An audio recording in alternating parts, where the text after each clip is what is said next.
Olá, neste vídeo eu e meus amigos vamos mostrar o nosso trabalho de eletrônica. A disciplina é ministrada pelo professor Simões na USP de São Carlos. E neste vídeo vou mostrar os detalhes do funcionamento dessa fonte e também a escolha dos componentes, justificar a escolha desses componentes aqui. É uma fonte de tensão variável de 3 a 12 volts, né? Ela pega da tomada 110, 127 e vai transformar para 12 para uma carga poder consumir 100 miliamperes de corrente. Esse é o nosso trabalho, espero que gostem e bom vídeo.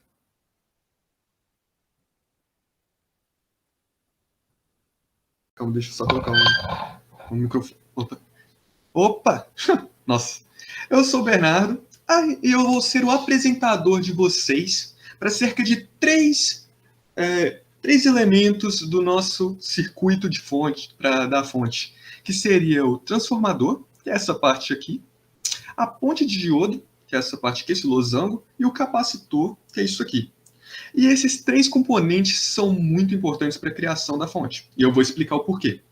Primeiramente, nós temos o transformador, que ele é um componente elétrico utilizado para alterar o valor da tensão elétrica em um circuito, através das suas duas bobinas acopladas em um núcleo ferromagnético, que nós estamos utilizando com o objetivo de diminuir a tensão, que originalmente ela vem de uma tomada comum, variando como sendo uma corrente alternada, está variando em cerca de 127 volts até menos 127, até o ponto de ela poder ser usada para carregar um celular comum também, né? Que está sendo de 19 volts até menos 19 volts. Aqui você pode ver esse gráfico aqui, que mostra a tensão dos dois, sendo o verde a onda da tomada, né, sendo muito mais intensa, muito maior, e a onda menorzinha sendo a tensão que nós estamos pretendendo alcançar.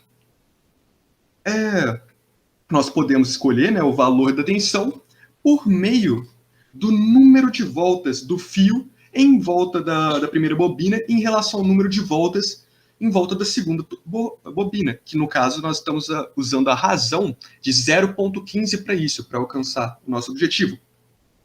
Quando a primeira bobina ela é energizada com uma corrente alternada, o campo eletromagnético gerado pelo fluxo dessa corrente na bobina induz uma tensão na outra bobina, por meio do princípio de indução magnética.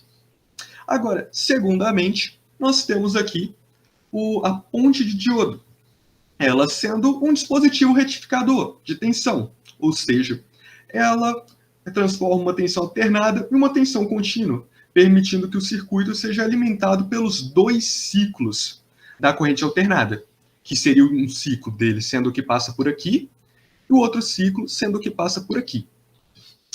E você transforma a tensão de forma bem mais constante, né, do que se fosse alimentado por apenas um dos ciclos. E, né, sendo uma ponte de diodo, ela é formada aqui, como vocês conseguem ver, por cerca de 4 diodos, que são componentes eletrônicos que permitem a passagem da corrente elétrica somente em um sentido, que no caso é o sentido, nessa simulação, é o sentido que ela está apontando, né? E ela visa interromper o fluxo contrário dos elétrons, o que poderia prejudicar o funcionamento do nosso circuito, que é algo que, né, obviamente, nós não queremos. E, por fim, nós temos aqui o capacitor. Ele é um componente elétrico que armazena cargas elétricas quando a tensão externa é maior do que a tensão interna, e ele libera corrente quando o contrário acontece. Ele foi utilizado no nosso projeto para acumular as cargas da corrente alternada vinda da fonte para diminuir o ripple. Aqui, como vocês podem notar, o ripple está muito alto, ele está variando muito, e não é o que a gente quer. Se eu colocar o capacitor para funcionar, vocês vão ver que vai ficar muito mais constante do que se não tivesse ripple. E é isso que a gente está buscando. Que o ripple ele é um valor residual e periódico, geralmente obtido de uma fonte de tensão alimentada por uma corrente alternada, que é o nosso caso, né? E tipo assim, a gente quer que ele seja, né, mais constante. A gente achou um capacitor de 680 microfarads, que ele reduziu o nosso Ripple para cerca de 7,7% do original. E nós chegamos nessa porcentagem por meio da fórmula de capacitância, onde a corrente é capacitância, né, é corrente dividida por frequência vezes tensão após a ponte de diodo vezes Ripple, o que resulta no Ripple sendo aproximadamente 7,7%, como foi mostrado no nosso GitHub. E agora, o Kenzo vai falar sobre os outros elementos e é isso aí. Estou indo embora.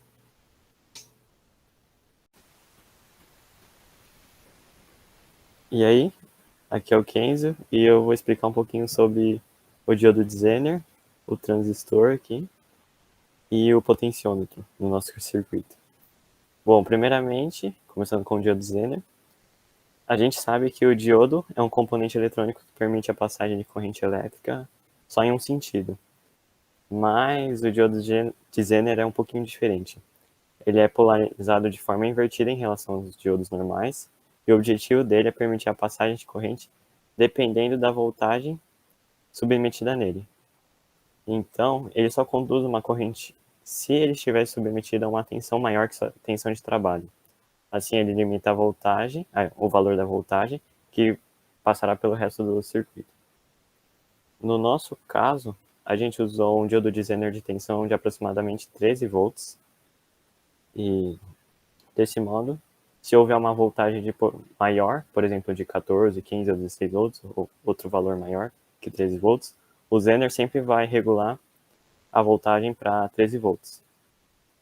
A gente definiu esse valor por causa da queda de tensão que ocorre no transistor. Então, no pior dos casos, a gente deixou essa gordurinha entre 13 e 12 volts, porque tem uma queda de tensão no transistor, e no pior dos casos, a voltagem aqui vai ser de 12 volts nos terminais do circuito. Bom, agora passando para o transistor. O transistor é um componente eletrônico que possui 3 partes. Como vocês podem ver, tem essa parte B, C e E, que corresponde com a parte base, parte coletora e parte emissora. Se há uma tensão suficiente na base do transistor, ocorre a passagem de corrente da parte coletora para a parte emissora. Se não tiver uma voltagem significativa na base, ele não vai permitir essa passagem de corrente. Nesse caso, para o nosso projeto, a gente usou o transistor para ele permitir uma passagem de 100 miliamperes. Deixa eu até mostrar aqui. Aproximadamente 100 miliamperes, né? Bom, para finalizar agora, vamos falar um pouquinho do potenciômetro. A gente usou, ele é um componente de resistência variável, né? O potenciômetro é um componente de resistência variável que limita o fluxo de corrente que passa por ele, consequentemente alterando a voltagem. Então, com ele, a gente consegue ajustar a tensão nos terminais no intervalo de 3 a 12 volts. A gente pode ver ele aqui. Se eu mudar a resistência dele, no final do circuito, vai alterar a voltagem aqui. Entre o intervalo de 3 a 12 volts. Então é isso aí, galera. Agora eu vou passar a minha palavra para o Otávio.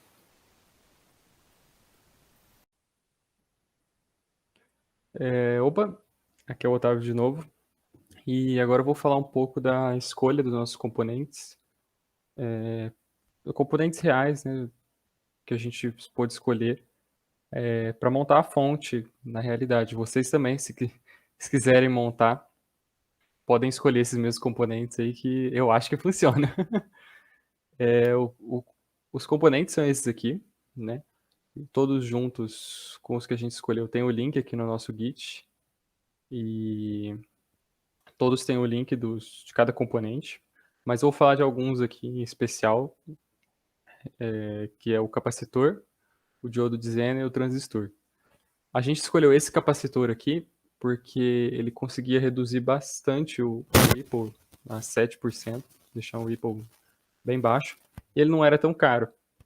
Então, para segurança, a gente comprou esse aqui, escolheu esse aqui, né? O Zener, a gente também escolheu um para 13 volts lá e de 1 watt. Então, ele aguenta 1 watt aqui. E lá a gente está com uma corrente muito baixa, muito abaixo de 1 watt. Então tá bem seguro esse diodo de Zener aqui. Bem tranquilo. E também um transistor, esse aqui é S8050, que ele aguenta. Aqui, o que acontece nele, no nosso circuito, ele está passando 100 miliamperes, né? Se a gente coloca um que aguenta 100 miliamperes, como tem muitos bem baratinhos, ele pode esquentar muito e estragar. Então, a gente pegou esse aqui, que aqui na loja de 700 miliamperes, e ele também não é tão caro. Então, tranquilo, né? Vai ser melhor do que um que aguenta 100, como tem muitos por aí. E é isso. Qualquer coisa, pode conferir aqui, tem todos os preços. Esses preços aqui são à vista, então pode aumentar um pouquinho se você não pagar à vista, mas estão aqui os links. Outra tarefa que o professor pediu pra gente era simular no Eagle, fazer uma protoboard, né, no PCB do circuito, para poder fazer na realidade. Tá aqui também, se vocês quiserem copiar e fazer um. É só imprimir o fundo aqui, né, e montar as ligações. Tá aqui. É esse aqui então. Usamos esses componentes aqui com esses códigos. E é isso. Obrigado por assistir e até a próxima.